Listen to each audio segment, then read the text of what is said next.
Hi, my name is Cody Coons, and today I'll be talking about my Mentos and Coke lab results. Mr. B, sorry in advance, I couldn't get the screen customatic thing to work. So I'm recording off a phone, and then I know it's not ideal, but it's what I have to work with. But anyway, on to the presentation. My overview. My my experiment was to measure like how much liquid was left in the bottle after the reaction has like ceased or terminated. The hypothesis that I made of this experiment was that the more volume of Diet Coke you put in the bottle, the more Mentos you put in the bottle, the less Diet Coke will be in the bottle, left in the bottle. But that was only 1 through 5 Mentos. I will get to the reason why I said that in just a short amount of time. My procedure. First, I would get a 2-liter and set it on a flat table.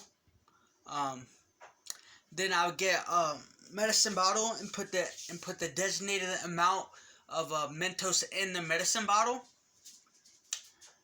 Then I would get a funnel. Then I would put the funnel over the Diet Coke, over the Diet Coke like lid area, and then I would pour the medicine bottle full of Mentos into the Diet Coke bottle. I have to do this very quickly and swiftly because the reaction happens almost immediately, and so I have to do it pretty fast. And then after the reaction has happened, I would pour the remaining Diet Coke into a measuring cup to measure how much is left.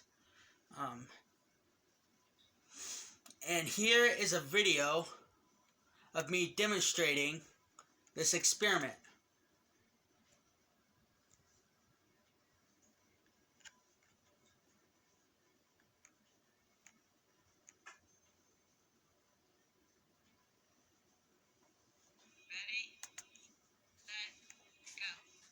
Let me pause it real fast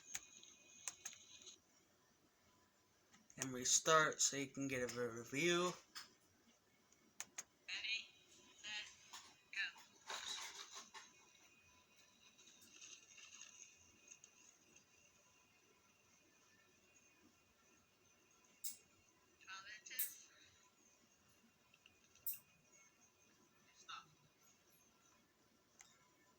Okay, there's the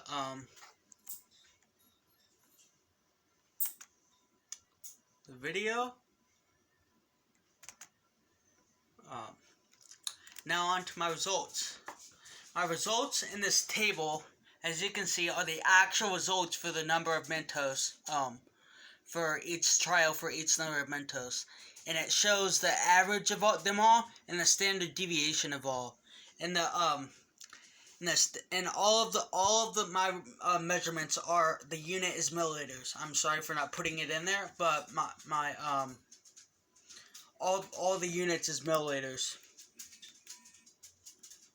Now this is my data chart.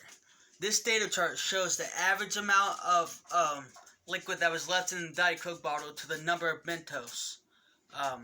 As you can see, it's getting lower. Obviously, the amount of Coke that's left in the bottle is getting lower as you put the number of as you put more Mentos into it. Through 1 through 5 of Mentos, like I said before, I will get to the reason why I keep saying 1 through 5 in just a short amount of time.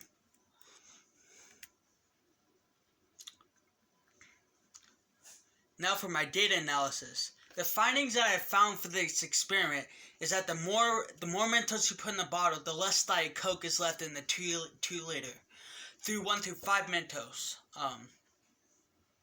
Now here's where I get to the reason why I keep saying that.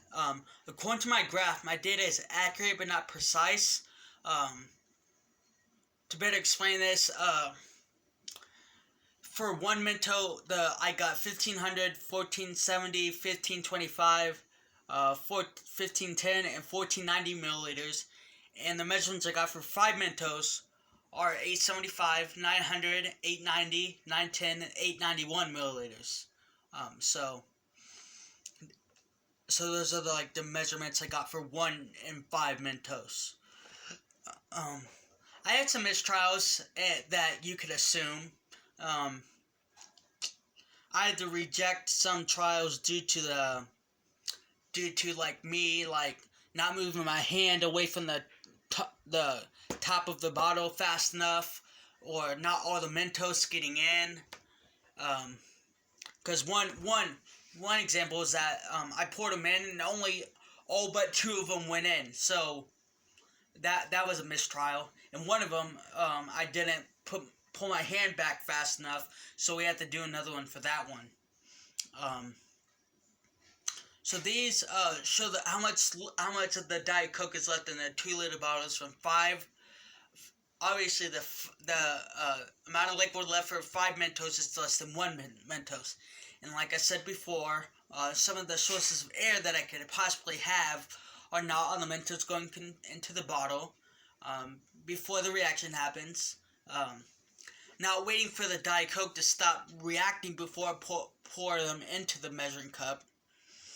And not moving my... also, another one is the measuring cup may not be level. Excuse me.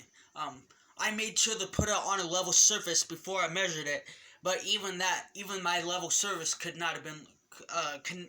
may have not been level all the time. So that could have been a source of error. All these errors that I've mentioned are can do the mistrials can cause mistrials of my data. But another finding that I found is that I have found that's the maximum for number for 1 through 5 Mentos. If I were to increase the number of Mentos, if I keep going like 6 through 10, it would eventually flatten the curve as I will show in the graph on the next slide. There will become a point that if you no matter how many Mentos you put in there, it will never decrease. Not decrease the amount of Coke that's left in the bottle. Now here's a polynomial trend line that I put on here for it. As you can see, the curve is starting to flatten through 4 and 5.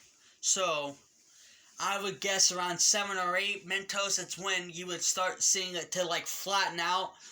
It would definitely obviously be getting smaller, but it would be way too small for it to for you to notice on a graph. It would be in the hundreds. The change would be that small. So in conclusion, the more Mentos you put in the 2-liter, the less Diet Coke will remain in the bottle. For 1 through 5 Mentos, I should have done trials through 6 through 10 Mentos to see if my hypothesis was valid or not. But between 3 and 5 Mentos, the trend line started to curve and flatten. I believe that there's a certain number of Mentos, it will not decrease the amount of Diet Coke that is left in the 2-liter bottle. Thank you for taking your time to listen to my experimental presentation results. Thank you and have a nice day.